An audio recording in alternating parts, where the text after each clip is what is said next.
Hello welcome back to my channel Navaneetha Anil. నేనైతే మైసూర్ బోండా చేస్తున్నాను. నేనైతే ఎక్కువగా ఎవరికైనా తినమని చెప్పను, నేను కూడా తిన్ను. కాకపోతే ఎందుకు చేస్తున్నానంటే నేను ఫస్ట్ టైం చేస్తున్నాను అనమాట. నేను కూడా నేర్చుకొని చేస్తున్నాను. మనం ఏదైనా వచ్చినా రాకపోయినా అట్లాగే ఆగిపోకూడదు అనే ఒక ఉద్దేశంతో నేను కొత్త కొత్త వంటలు కూడా ట్రై చేస్తాను అనమాట. అది రాకుంటే ఏంటి, మనం చేస్తే ఏదైనా మనకు వస్తుంది అన్నట్టుగా చేస్తాను.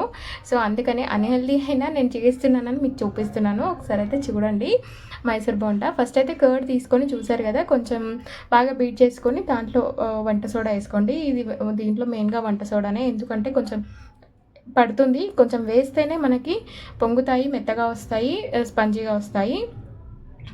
వేసుకోండి. వేసుకున్నాక అది కూడా వేసి మంచిగా బీట్ చేసుకున్నాక కర్డ్ని మనం ఒక కప్ కర్డ్ తీసుకుంటే అట్లా 2 కప్స్ మైదా, 2½ కప్స్ 3 కప్స్ అయినా తీసుకోవచ్చు, పర్లేదు. తీసుకొని ఇలా మంచిగా బీట్ చేసి కలిపేసుకోవాలన్నమాట. కలుపుకున్నాక పెరుగు ఉంటుంది కాబట్టి కొంచెం పెరుగుతో ఇలా కలిపేసి తర్వాత కొంచెం కొంచెంగా వాటర్ వేసుకొని కలిపేసుకొని మనం ఎక్కువగా ఇలా ఫింగర్స్తో ఇలా ఇలా చేయాలన్నమాట. ఎందుకంటే ఎయిర్ ఫామ్ అయితేనే మంచిగా వస్తాయి అన్నమాట.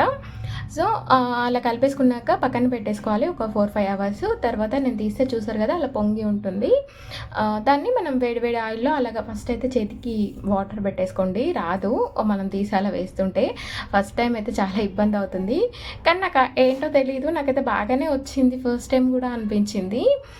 ఎక్కువగా కాల్చుకోకూడదు, ఇలా కాల్చుకోవాలి. నేను చూపించాను కదా అలా ఒక్కొక్కటిగా వేసుకుంటూ కొంచెం బ్రౌనిష్ వచ్చాక ఫస్ట్ హైలో పెట్టకూడదు, సిమ్లో పెట్టుకొని ఇలా చేసుకుంటే మనకి చాలా బాగా వస్తాయి. హై టు సిమ్ ఫ్లేమ్ అట్లా చేసుకుంటూ కాల్చుకోవాలి. పల్లి చట్నీతో కానీ టమాటా చట్నీతో కానీ దేంతో అయినా సూపర్గా ఉంటుంది. మీకు నచ్చుతుందని అనుకుంటున్నాను. ట్రై చేయండి.